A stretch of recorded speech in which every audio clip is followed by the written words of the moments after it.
அதிமுக தலைமையிலான தேசிய ஜனநாயக கூட்டணியில பாஜகவுக்கு 27 சீட்டு ஒதுக்கி இருக்காங்க.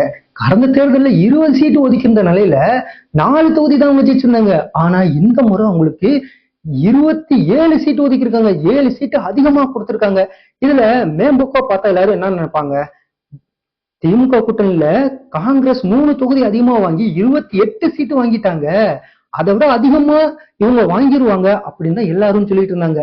ஆனா எடப்பாடியோடைய அந்த சாதுரியம், அவருடைய அந்த ஆளுமை, இதுதான் இந்த இடத்துல எடுபட்டு இருக்குன்னு சொல்லணும். ஏன் அப்படின்னா காங்கிரஸ் அவங்க திமுகவை, ஆளும் கட்சியா இருக்கக்கூடிய திமுகவை மிரட்டி உருட்டி அவங்க 3 சீட்டு அதிகமா வாங்கி 28 சீட்டு போட்டிடுற அளவுக்கு காங்கிரஸ் மேல வந்திருக்காங்க. கூடுதலா ஒரு ராஜ்யசபா சீட்டி வாங்கியிருக்கிறாங்க. இப்படிப்பட்ட சூழ்நிலையில நாங்க தேசிய அளவுல மிகப்பெரிய கட்சி, 3வது முறை ஆட்சியில மத்தியில இருக்கிற கட்சி, பல மாநிலங்கள்ல ஆளுகிற கட்சி பாஜக.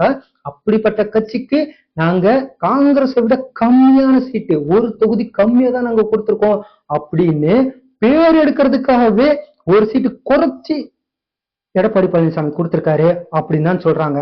ஆனா இத அப்படியே காங்கிரஸ்காரங்க என்ன சொல்றாங்க அப்படின்னா, கடந்த முறை நீங்க 20 சீட்டு கொடுத்தீங்க, இந்த முறை 7 சீட்டு அதிகமா கொடுத்திருக்கீங்க, அப்போ உங்களை விட அவங்க அதிகமா சீட்டு வாங்கிட்டாங்க தானே அப்படின்னு காங்கிரஸ்காரங்க சொல்றாங்க. அதாவது திமுகவோட கூட்டணி கட்சியினர் எல்லாம் சொல்றாங்க.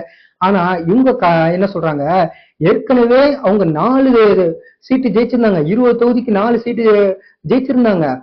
அது இல்லாம இவங்க ஆளும் கட்சி, மத்தியில ஆளுற கட்சி, கிட்டத்தட்ட 12 வருஷமா அவங்க ஆட்சியில இருக்காங்க. இன்னும் 3 வருஷம் அவங்களோட ஆட்சி இருக்கு. அதன் பிறகு மறுபடியும் பாஜக தான் ஆட்சிக்கு வரும் அப்படின்னு சொல்லிட்டு இப்ப இருக்கிற சூழ்நிலையில தெரிய வருது. இதனால அவங்களுக்கு கூடுதலா தொகுதி ஒதுக்குறதுல தப்பே இல்லை. அது இல்லாம கடந்த தேர்தலில் அவங்களுக்கு 11.5% வாக்கு அவங்களுக்கு விழுந்திருக்கு. 11.5% வாக்கு அவங்க மட்டுமே தனியா வாங்கி இருக்கிறாங்க தமிழ்நாடு முழுக்க. அப்படி இருக்கிறப்போ அவங்களுக்கு கூடுதலா தொகுதி ஒதுக்குறதுல தப்பே இல்லை, அவங்களுக்கு சரிதான் அப்படின்னு சொல்லிட்டு அதிமுக இருக்கவங்க எல்லாம் சொல்றாங்க. என்னதான் இருந்தாலும் திமுகவை விட, மு.க. ஸ்டாலினை விட எடப்பாடி பழனிசாமி ஆளுமையான ஒரு ஆள் அப்படிங்கிறது தான் இந்த சீட்டு குறைப்பு.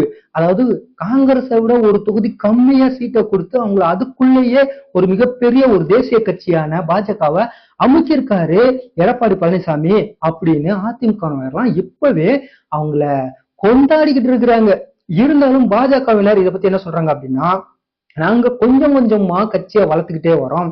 அதுல இப்போதைக்கு 20 சீட்ல இருந்து 27 சீட்டா நாங்க உயர்ந்திருக்கிறோம். இந்த 27 சீட்ல அதிகபட்சமா நாங்க எவ்வளவு முடியுதோ அவ்வளவு ஜெயிக்கிறதுக்கு பார்ப்போம். முடிந்த வரை 27 நாங்க ஜெயிக்கிறதுக்கு பார்ப்போம். அப்படி 27 நாங்க ஜெயிச்சோம் அப்படின்னா அடுத்த முறை இன்னும் அதிகமான சீட்டுகளை நாங்களால நிக்க முடியும் அப்படின்னு அவங்க ஒரு முயற்சியில போயிட்டு இருக்கிறாங்க. இப்படி ஒவ்வொரு கட்சியும் ஒரு கட்சி மேல, அதிமுக என்னன்னா திமுக மேல குற்றம் சாட்டுறது, திமுக என்னன்னா அதிமுக மேல குற்றம் சாட்டுறது, பாஜக என்னன்னா காங்கிரஸ் குற்றம் சாட்டுறது, காங்கிரஸ் பாஜக மேல குற்றம் சாட்டுறது, இப்படி எல்லாம் போயிட்டு இருக்கிற நேரத்துல எல்லா இதுலயுமே இந்த எலெக்ஷன்ல ஸ்கோர் பண்ணிட்டு இருக்கிறது எடப்பாடி பழனிசாமி தான் அப்படின்னு திமுகவோட இருக்கிறவங்களே அவங்க பெருமையா சொல்ற அளவுக்கு இப்போ அவருடைய செயல்பாடு இருக்கு.